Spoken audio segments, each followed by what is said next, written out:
This is the Fantasy Football Fellowship Podcast, the show that unpacks fantasy, faith, and life. I'm Bryce Johnson, flying solo today, and I'm a little under the weather, but man, we're going to have a fun time together. There is craziness going on in fantasy football coming off of week 5, and we prepare for week 6 together. I'm your fantasy coach, here to encourage you and help you win while also finding meaning and purpose throughout the fantasy season.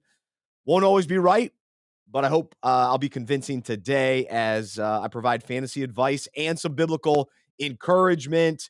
I'm coming to you from the Unpacking It Ministry studio in Charlotte, North Carolina. If you haven't become a member of Fantasy Football Fellowship yet, it's not too late. You can jump in anytime. So go to fantasyfootballfellowship.com, become a member today. You'll get access to all of our weekly breakout topics where we take a fantasy concept related to the Bible, related to life. I will do that in just a moment here on this show. I get to talk about this week's topic, which is all about forgetting to set our lineup. Well, forgetting to set our lineup, what does that look like? Is that possible? Who's forgetting to set their lineup? Well, we're going to talk about busyness today. We're going to talk about busyness, effort, and providing the necessary attention, not only to fantasy, but we're going to take a look at what this looks like in life. And so we will do that in just a moment. You can email me anytime, Bryce@fantasyfootballfellowship.com, Bryce@fantasyfootballfellowship.com. You can also leave your comments wherever you're watching right now. We are live, and so love to hear from you throughout the show. We'll do fantasy shenanigans today, bandwagon riding. We'll do waiver wire and ask, wait, who is that?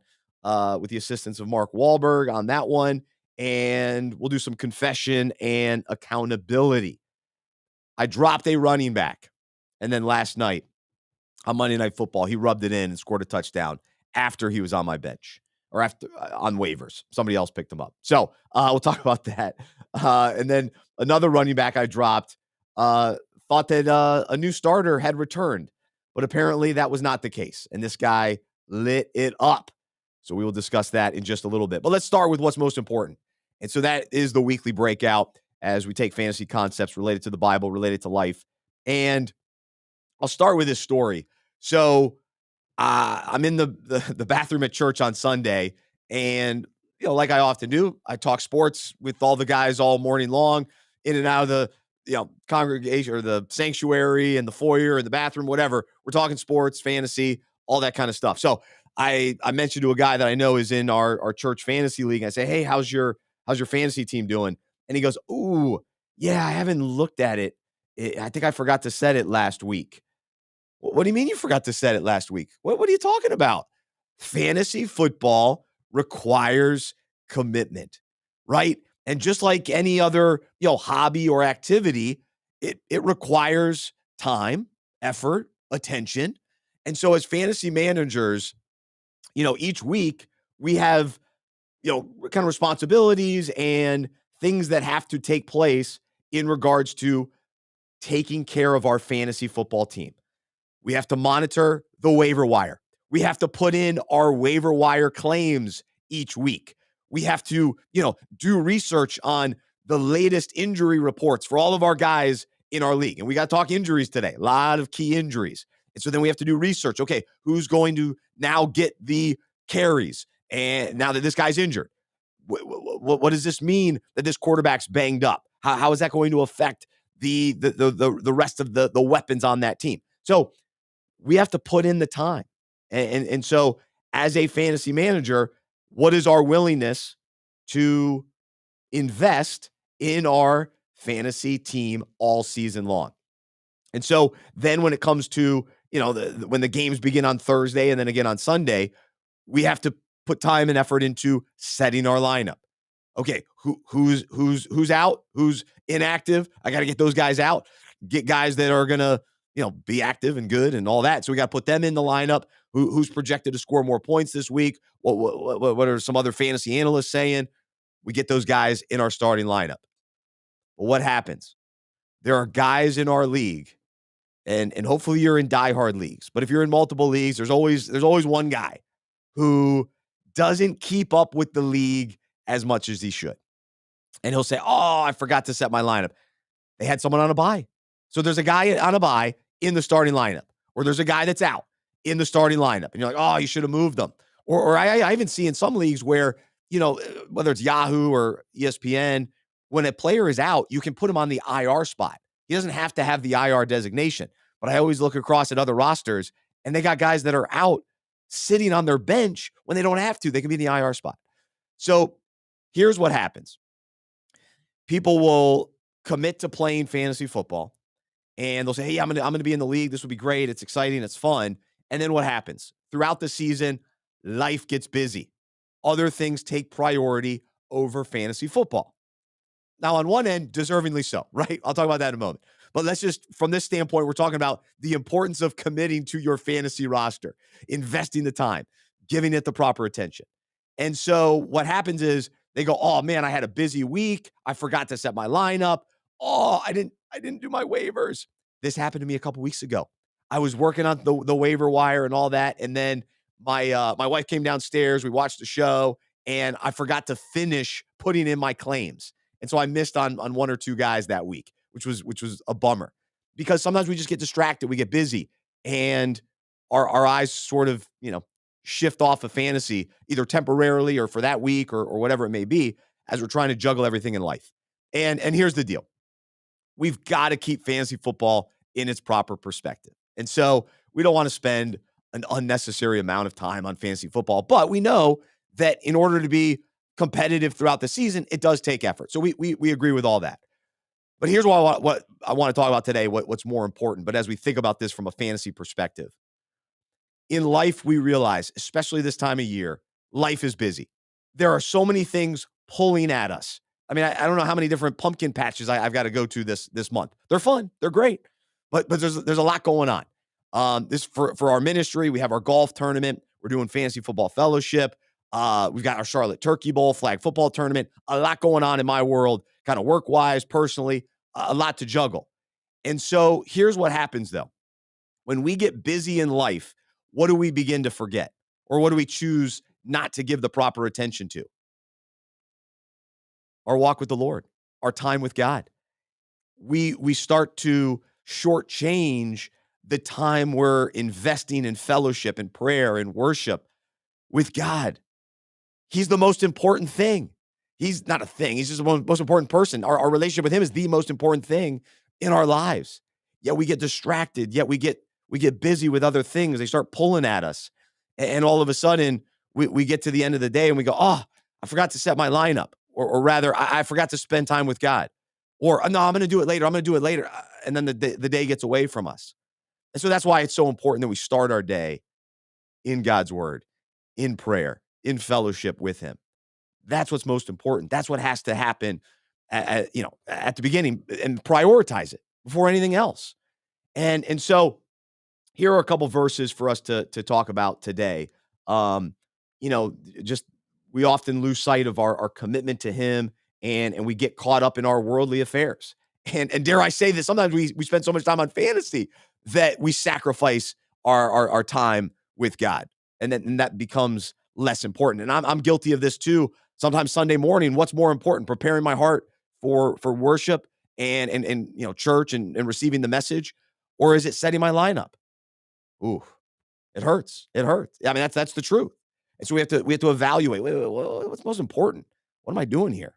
I'm spending more time on my lineup than I am preparing for church. And you say, "What do you mean prepare for church? We're going to church." Well, no, we gotta be in the right posture and mindset and kind of mentality going into church. That worshipful, open-hearted. All right, Lord, what do you have? What do you have for me today? And how can I worship you and serve you and enjoy you today in fellowship with other believers? And so here's the deal. When life gets so busy, we fill up our calendars. We have to remember that the chaotic kind of craziness isn't the rhythm that God invites us into. Psalm 127:2 says, "It is useless for you to work so hard from early morning until late at night, anxiously working for food, to eat, for God gives rest to his loved ones. And so we sleep well when we're just not always toiling and going. And ultimately, it's rest from a sleep standpoint, but then also the side of it where we rest in the Lord. And so Psalm 46:10 says, "Be still and know, recognize, understand that I am God. I will be exalted among the nations. I will be exalted in the earth." And so are we still enough to acknowledge who God is and enjoy him and prioritize him and spend the time with him? Or are we so busy running around doing everything else that oh gosh, yeah, I don't have time to spend with God. I don't have time for prayer, reading the Bible, worship. And we're missing out. We really are. And so while on earth, Jesus demonstrated the priority of his prayer life. Mark 1:35 says, "And rising very early in the morning while it was still dark, he, Jesus, departed and went out to a desolate place, and there he prayed." And so for us today, I just want to encourage us to, pursue the Lord and spend the time needed to really understand what His Word says, and to fill ourselves up to then go out and deal with everything that has to happen every day. That we go with the power of the Holy Spirit. That we go with an understanding of God's character and His Word, and that's how we operate all day as we rely on Him. And so uh, the Lord says, "I will guide you along the best pathway for your life. I will advise you and watch over you." And so, we talk about, we want to put together a winning lineup in fantasy, right? We want to be able to make wise decisions. And so we put the time and effort into our fantasy team. And so we'll experience the fruit of that throughout the season, right? And it's the same thing in our spiritual life and our walk with Jesus. If we're investing and taking care of our heart and spending the time with him, we'll experience the fruit of life with him. And so that's our encouragement today. That's this week's breakout. So let's not forget to set our lineup in fantasy, and let's not forget to spend time with the Lord. It's the most important thing we can do. And it's not just, I spend time in the morning and then forget about him. No, it's moments throughout the day. It's an ongoing, prayer life. It's before we step into a meeting. It's before we, do anything. It's, all right, Lord, I need your strength. I need your wisdom. And so will we continue to do that each day? So there you go. That's this week's breakout. And normally Harrison jumps on, and we'll talk fantasy. He's not able to join us today. And so I'm going to jump in and we'll talk some fantasy. And I tell you what, we begin with the fantasy shenanigans. Here we go.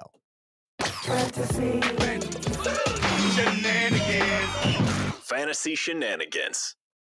All right, two big takeaways from week 5 in the NFL. A great day for tight ends. We were concerned. We were wondering, where are the tight ends? We are getting no production from the tight end position. I was having conversations with people that were trying to convince me maybe we should eliminate the tight end position as a starting lineup roster spot in fantasy. That's how bad it was getting.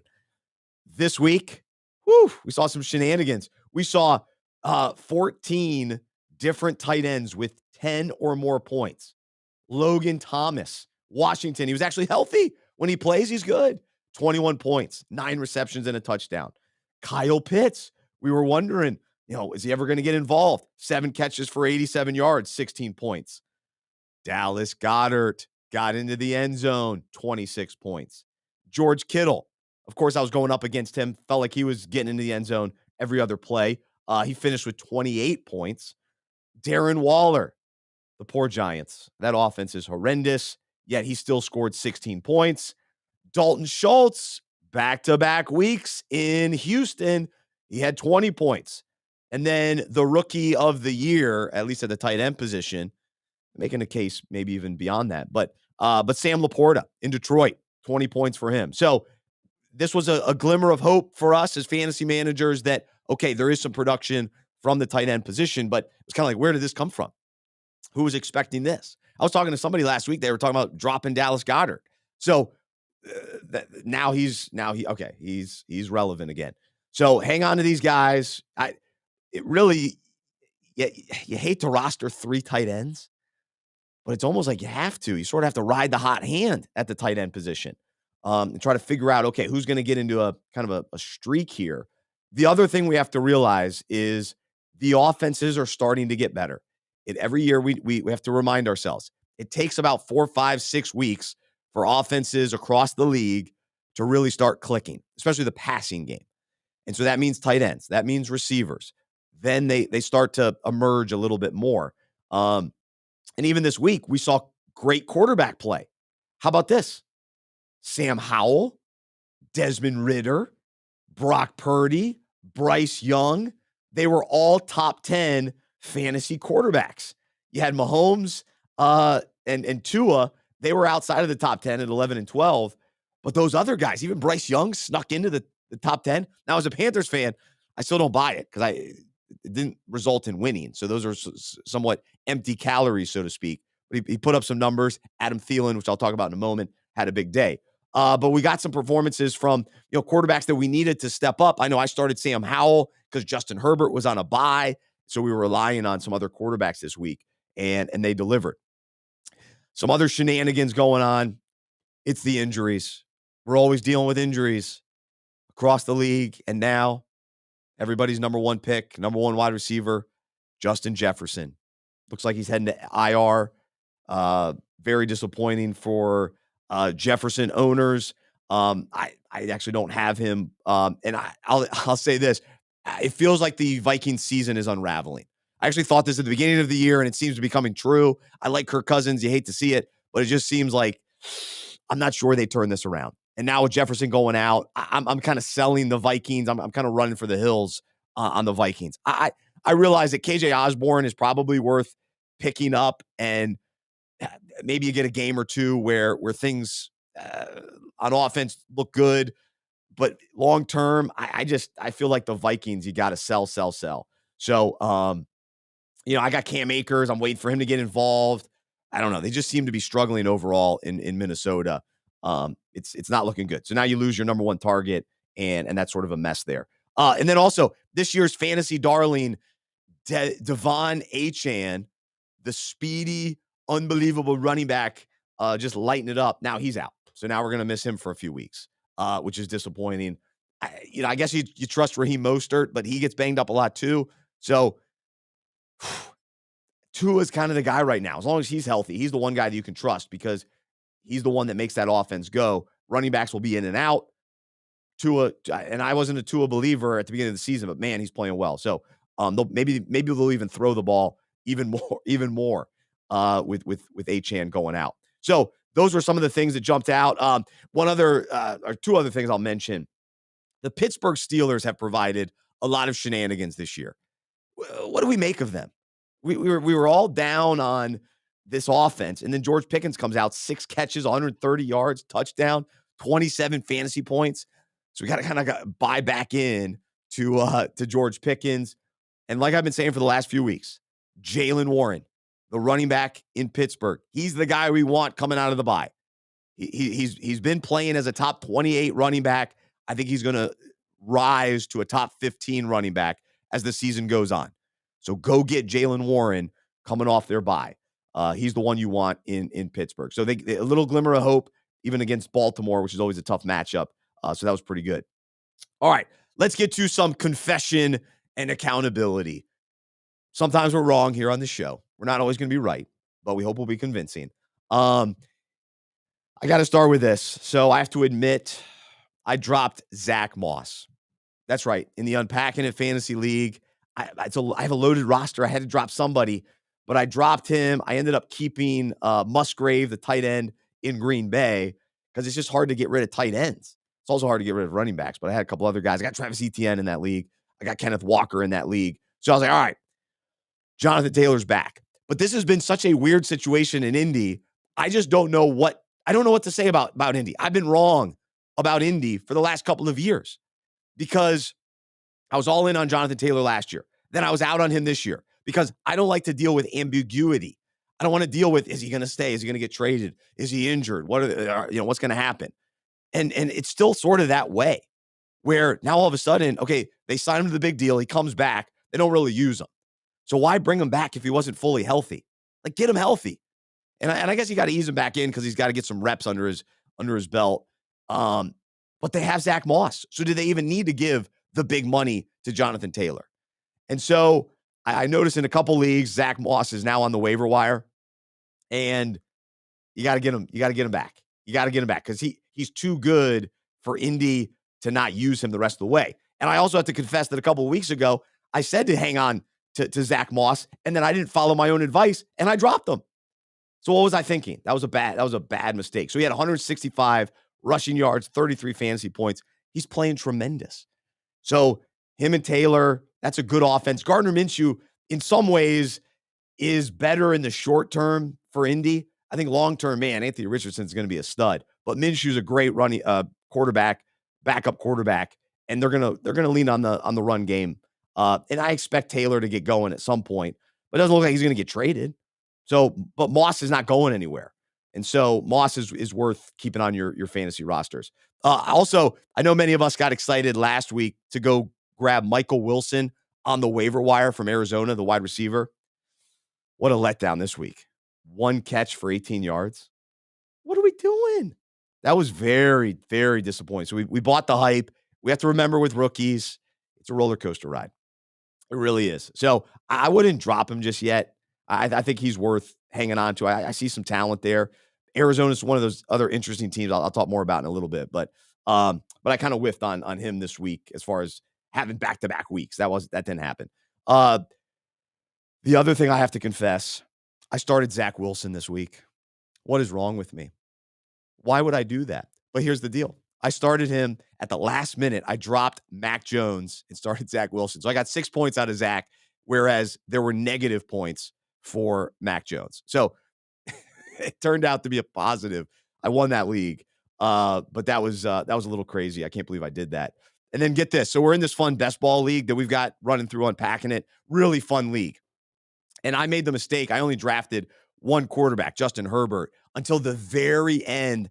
I grabbed Mac Jones. And so the way best ball works is your very best lineup every week is the lineup. So it factors in your bench. You don't have to set a starting lineup. It just pulls your best players, and that's your starting lineup.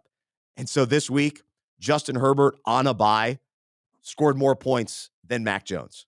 So Herbert was my starting quarterback. I barely pulled out the win, but Mac Jones with the negative points. So that was unfortunate, but also fortunate that at least I had 0 points from a player on a bye. The other thing, Monday Night Football, A.J. Dillon gets the start for Green Bay. Last week, I dropped A.J. Dillon. I told you I was done with him. I was finally done with A.J. Dillon. And what does he do? Comes out, gets into the end zone, and scored 13, 14 fantasy points last night. Still not great, though. Still only 70 yards. The Packers are sort of a mess. So I'm still fine. I stand by dropping him and moving on. I picked up Jaleel McLaughlin instead. So, and he was great for Denver. So we could celebrate that. But of course, A.J. Dillon would score the week after I dropped him. Isn't that how it goes in fantasy? You can probably relate to that. All right. So let's talk about some of the exciting performances and some other players that we're excited about here on the show. So before the season, 2 guys I banged the table for. Adam Thielen, let's go. 28 points for him. Jacoby Myers, 20 points last night. Really getting more production than Devontae Adams, who was a little banged up. But I was with Peyton Manning last night. You still got to get the ball to Devontae Adams. He's going up against his former team. Come on, show the guy some love. But Jacoby Myers with Jimmy G is productive.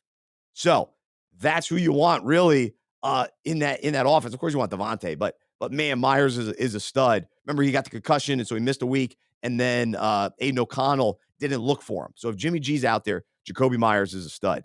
And then how about Travis Etienne? Scoring in London, just dominating, 36 fantasy points, leads all running backs, 136 rushing yards, 2 touchdowns. So a big day for him. He's been somewhat up and down. The Jaguars are still, again, they fall in that category of some of these teams that we see the talent. We know what they're capable of, but they're not always reliable. They don't always put it all together. But that was a big game for him.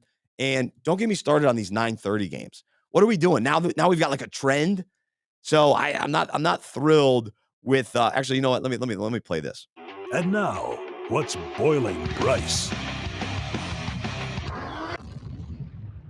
This wasn't planned. This wasn't planned.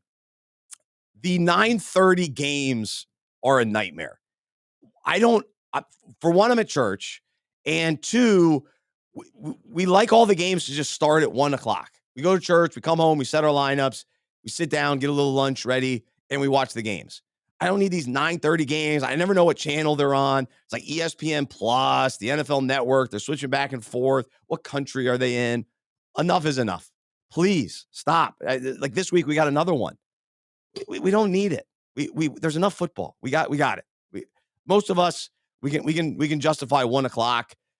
We can't be sneaking in the 9:30 games. I'm done with it. So it fires me up. I get frustrated about it. It's like I almost don't even want to play any players in those games because it's just you just never know what you're going to get. But the Jags, they go 2-0, I guess, in London. So they're the home team there now. So good for Travis Etienne. But my boy Trevor Lawrence, a bunch of sacks. He had a nice day, not a great day, but a nice day. But too many sacks. So he's got to get rid of that ball. All right, let's talk waiver wire as we move along here on the show. And I got to start with this confession too. I was debating whether or not to pick up the backup running back in Arizona right before the games began. I was like, I don't know. Should I pick him up?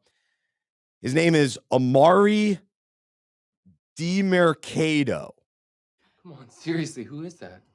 Come on, are you going to tell me who that is? Yeah, exactly. So who is this guy? I know.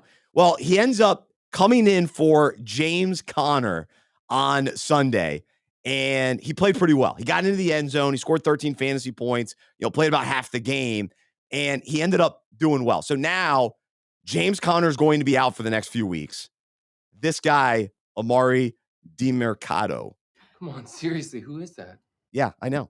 He's pretty good. So we got to keep an eye out for him. So go get him on the waiver wire this week. He is an undrafted guy, so I'm not sure about the ceiling. It's also Arizona, but James Conner had been running the ball well. He was running the ball well in the first half. Now he's banged up, and so they look around. They don't have a lot of depth at the running back position. They just signed Tony Jones off the practice squad. Or he was released from the Saints, I think. So go get Amari. He's the guy I'm targeting this week, and I'm kicking myself because I could have had him. I could have had him before the game, and I just didn't pull the trigger. I kept Zamir White instead, thinking that maybe he'd be the guy in Las Vegas. But looks like they're still trying to get Josh Jacobs going. He was all right last night, but still, the yards per carry, it's not good. It's not good in Vegas. All right, let's go across a couple other guys as we ask who is it. Normally we ask if they're legit, but Harrison isn't with us today, so you got to get my thoughts on the waiver wire this week. So let's go to New Orleans. Foster Moreau. Come on, seriously, who is that? Yeah, we know him. He's been around the league. Tight end, gets into the end zone. I wouldn't pick him up. I wouldn't get too excited about Foster Moreau. They still got Jimmy Graham. Eventually, Juwan Johnson will be back. It was encouraging to see Derek Carr play better. So the Saints played better. But I would pass on Moreau. All right. What about Jordan Mason in San Francisco? Come on, seriously, who is that? So he's the backup running back there. Eli Mitchell's always injured. So Jordan Mason got an opportunity because the 49ers blew out Dallas. And Jordan Mason's worth taking a look. I wouldn't go crazy, but he's worth having on your roster, especially as if you buy into handcuffs. He's kind of the handcuff to have right now for CMC. But what a crazy game that was. I mean, Dallas to not show up, not play well. And then it seemed like everybody else was scoring in San Francisco except for the guys that we rely on. I love Brandon Ayuk. We all love CMC. And so, yeah, Jordan Mason scoring. And then also Kyle Juszczyk. Come on, seriously, who is that? Come on, are you going to tell me who that is? He's the fullback. We love him. He's productive as far as blocking, and he's reliable. But fantasy-wise, no, you can't get excited about that. But he scored 12.6 fantasy points, and so good for him to get into the end zone. But no, he's not a rosterable fantasy player. All right, what about in Detroit? I've mentioned this probably every week. I went all in on Jahmyr Gibbs, and then all of a sudden last week he gets injured like midway through the week, dealing with a hamstring. You know how I feel about hamstrings. I avoid them. I don't want to deal with players that have hamstring injuries. It's very discouraging. Very disappointing. I mean, I'm stuck with Jahmyr Gibbs. I guess I could try to trade him at this point, but man, that was frustrating. He was out last week, and so Craig Reynolds filled in for him. Come on, seriously, who is that? Come on, are you going to tell me who that is? I am. Backup running back playing alongside David Montgomery. Reynolds is a desperation play. So he scored 11 fantasy points last week, which is solid. He did average 7.4 per carry. So he's a good running back. And Detroit runs the ball well. Like that's their offense. They great offensive line. So it's not bad to have Craig Reynolds, but you hope Gibbs is eventually going to come back. So it's sort of a temporary fix. So you hate to, invest fully on him. But as we know with hamstrings, it's you just never know how long guys are going to be out. So they call it a speculative ad, with Craig Reynolds. He's good, man. I liked him a couple years ago when he was playing for DeAndre Swift. So he's based on your desperation level with bye weeks and injuries, he's worth taking a look. All right, what about Cincinnati? How about Cincinnati? Okay, we know Jamar Chase had a monster day. Unbelievable. Like 19 targets, just outrageous. But Trenton Irwin? Come on, seriously, who is that? Come on, are you going to tell me who that is? All right, so he caught 8 passes for 10 out of 10 targets, 60 yards, got involved in the offense. Now T. Higgins was out, so he got some play. Now, what's funny about the Bengals is most people benched Joe Burrow this week because everybody gave up on him. And so he scored almost 30 points on your bench, got the offense rolling. They looked much better, very encouraging. So at this point, you want pieces of the Bengals offense. So even Trenton Irwin, as long as T. Higgins is out, is worth having because if the Bengals have clicked and things are rocking and rolling, we know what they're capable of. And we know the attention that Jamar Chase gets, so it can open up the door for Tyler Boyd, who should be on everybody's roster already, or somebody's roster. And then Trenton Irwin, at least temporary guy. All right, my last guy to mention, and you should know the name. You should. Zach Charbonnet. Come on, seriously, who is that? No, he's a rookie running back, Seattle. He's good, but he hasn't got a ton of production or a ton of opportunity yet because Kenneth Walker is awesome. He's a great running back for Seattle. They're coming off a bye. People dropped Zach Charbonnet. They did. I picked him up. I went and snagged him. So I'm excited. This guy is somebody that you want toward the end of the season. Chances are Kenneth Walker will get injured at some point. Just all running backs will. So you can say, I say it about anybody. Chances are, the likelihood. So you want the backup in Seattle. That's a good offense. They run the ball well with Walker. Charbonnet was, I think, a second-round pick. A lot of hype coming in. A lot of people were excited about him.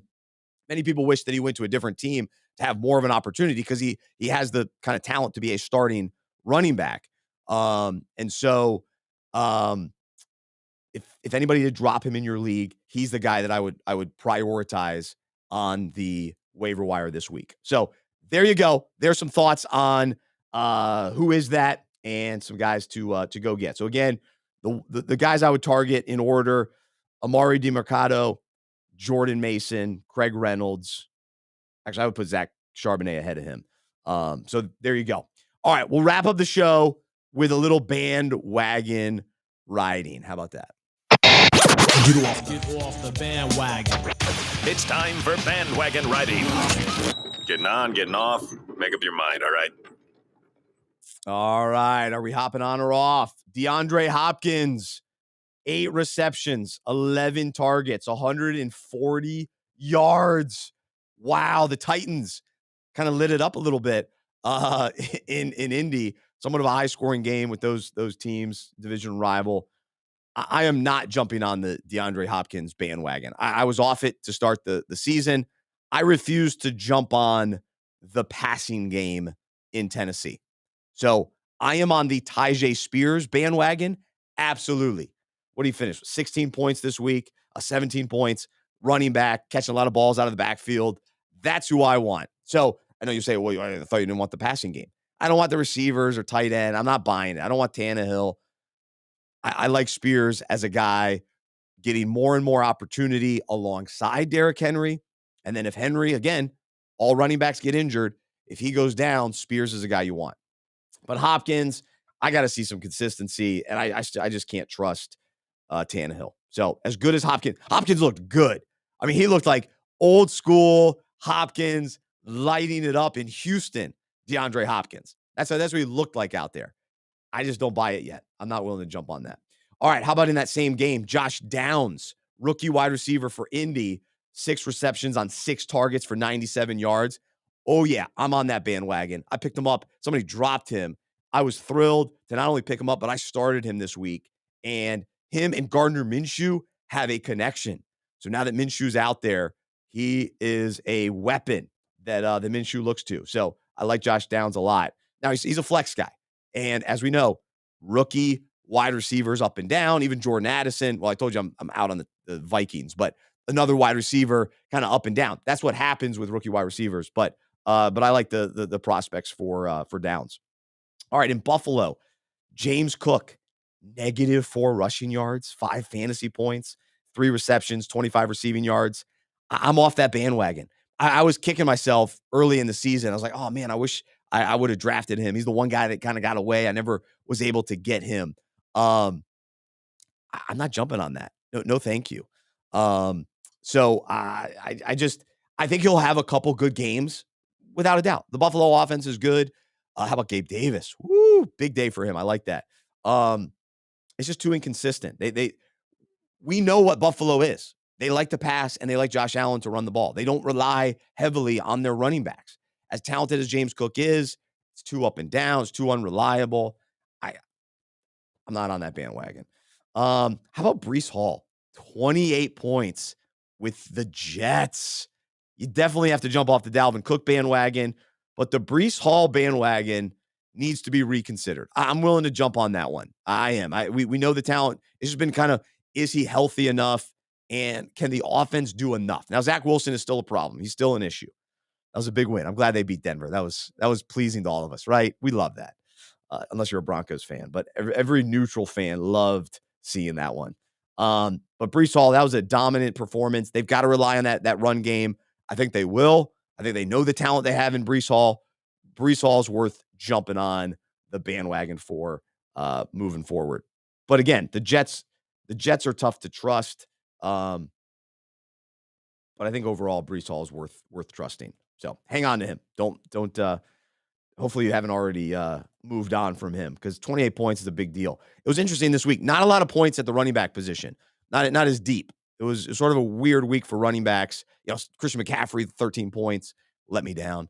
Tight ends, quarterbacks, a little bigger day for them. A couple random wide receivers were premier guys this week. So an interesting week of fantasy. But man, it's always fun.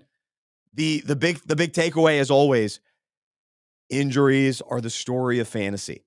And so we have to be fluid with our rosters. You got to see how things are going week to week. Drop, add, work the waiver wire, make moves. We were all excited about Devon Achane. Now he's out. Now you gotta respond. All right, who's next? Who's coming next? We got to get a week ahead on some of these guys too. So it's always keeping an eye on the backup running backs. I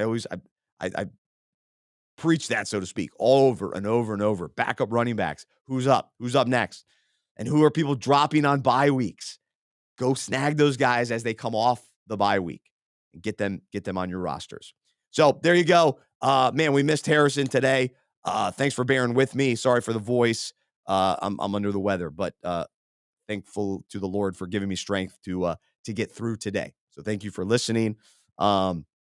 Email me any of your fantasy questions, Bryce@fantasyfootballfellowship.com. Go read this week's Breakout, as we talked about earlier on the show.